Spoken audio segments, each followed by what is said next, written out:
qu'il nous reste bien des choses à apprendre de la nature si l'on sait la préserver. Sans doute le milieu marin fera l'objet de nouvelles conquêtes moléculaires.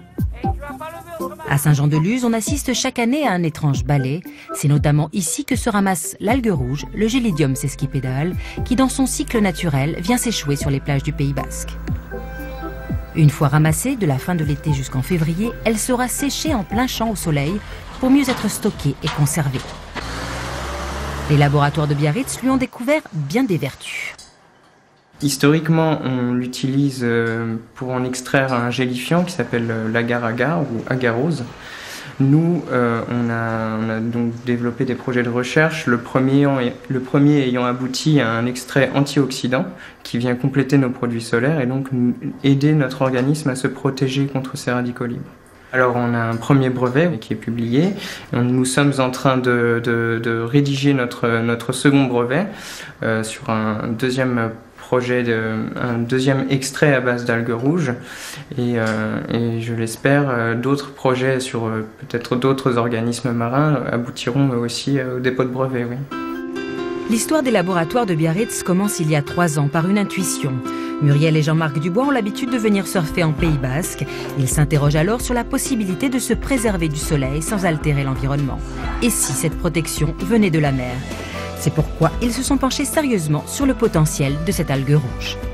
Comme programme de recherche-développement qui a duré à peu près, oui c'est ça, 1 an et demi, avant de pouvoir extraire des premières molécules qui étaient satisfaisantes pour nous. Et là, on a vraiment commencé cette phase de développement, c'est-à-dire formuler des produits pour aller vers le consommateur final. Leur marque s'appuie donc sur la recherche, notamment autour de cette algue. Une gamme solaire certifiée bio, une autre de soins ont été mises au point à ce jour, vendues en pharmacie.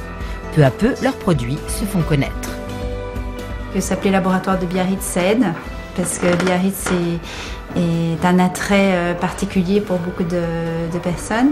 Et on communique beaucoup autour de notre marque par le biais du web, de notre page Facebook, de nos différents réseaux sociaux, par notre site internet qui est une vraie vitrine et qui sera bientôt aussi un site marchand et par lequel on a eu beaucoup de retours de consommateurs et d'échanges avec les consommateurs, donc ils nous ont permis de construire une vraie proximité. Avec 11 personnes, la société reste familiale et chaque succès est partagé par l'équipe. Ces jours-ci, ils ont obtenu l'accord d'un revendeur sud-coréen et seront présents bientôt au Japon. On tient à notre ancrage local, régional. On est une entreprise du Pays Basque, on est à Biarritz, on a des chercheurs qui viennent travailler tous les matins ici, donc pour nous c'est important.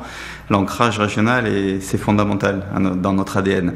En revanche, c'est pas parce qu'on a un ancrage régional que l'on a un marché qui est uniquement régional. Donc ancrage régional, ambition, le monde. Au-delà de l'aventure humaine et commerciale, la démarche de Muriel et Jean-Marc s'accompagne d'une implication écologique à chaque étape de la conception et de la production. C'est une démarche volontaire, mais qui est de plus en plus appréciée, c'est vrai. Le consommateur est de plus en plus informé et de plus en plus conscient aussi de l'importance de devenir un consommateur et de ne pas acheter n'importe quoi, n'importe où. Donc ça joue en notre faveur certainement. Alimentation, bien-être, santé, beauté, valoriser les bienfaits de la nature tout en y associant des savoir-faire régionaux permet aussi de s'en rendre responsable, à notre échelle. La recherche fondamentale végétale et marine a encore de beaux jours devant elle. La nature n'a pas fini de nous surprendre.